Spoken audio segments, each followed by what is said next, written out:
Regardez et regardez un peu les deux réalités, ce que je vous disais hier, qui prouve que les États-Unis ont bel et bien échoué leur plan. Regardez, là, c'est la vice-présidente du Venezuela qui est en train de prêter serment après la chute de Maduro pour devenir la présidente. Comme je vous ai dit, ce qui se passe dans les coups d'État, quand les impérialistes comme la France et les États-Unis font les coups d'État dans les autres pays, ils trouvent leurs marionnettes qu'ils remplacent, qu'ils mettent à la place. Mais sauf que dans le cas du Venezuela, ils n'ont pas trouvé de marionnettes. Ce qui signifie que le gouvernement de Maduro n'est pas tombé. Bien sûr que le président a été capturé.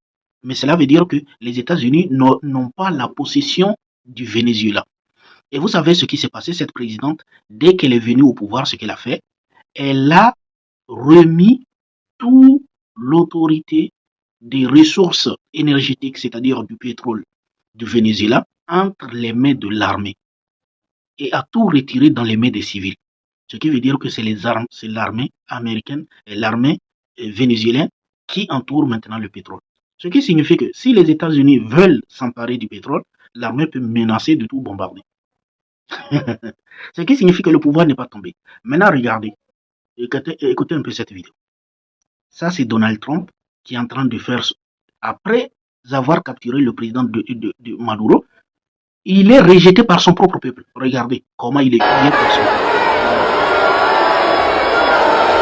Il laisse monter.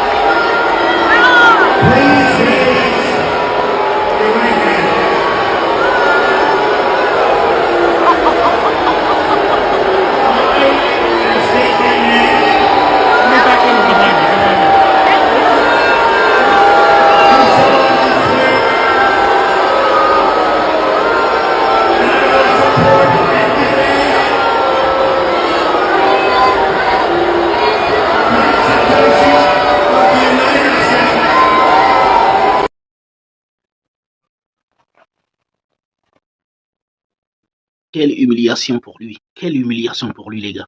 Quelle humiliation. Lui, il pensait venir célébrer ça pour montrer qu'il a démonté, il a fait une démonstration de force. Mais son peuple, ses propres partisans le crient, l'insultent, ne le laissent même pas faire du discours. Et lui-même, il comprend. Regardez sa réaction. Il comprend que c'est foutu, qu'il n'impressionne plus personne parce qu'il s'est comporté comme un mafieux. Il s'est comporté comme un mafieux. Il ne s'est pas comporté comme un président responsable, mais plutôt il s'est comporté comme un mafieux. Maintenant, regardez, Maduro. Partout dans le monde, les gens marchent pour soutenir Maduro. Que ce soit au Venezuela. Les Vénézuéliens sont sortis en masse pour soutenir leur président. Même aux États-Unis, dans les rues de New York, Los Angeles, les gens sortent pour soutenir Maduro. C'est un échec. Et ça, je ne sais pas. Je sais que ce qui est sûr, c'est que Donald Trump va regretter ce qu'il vient de faire. Il va le regretter parce que ça serait vraiment un échec pour sa politique. Parce qu'il s'est comporté comme un mafieux. Déjà, sa cote de popularité est en train de chuter.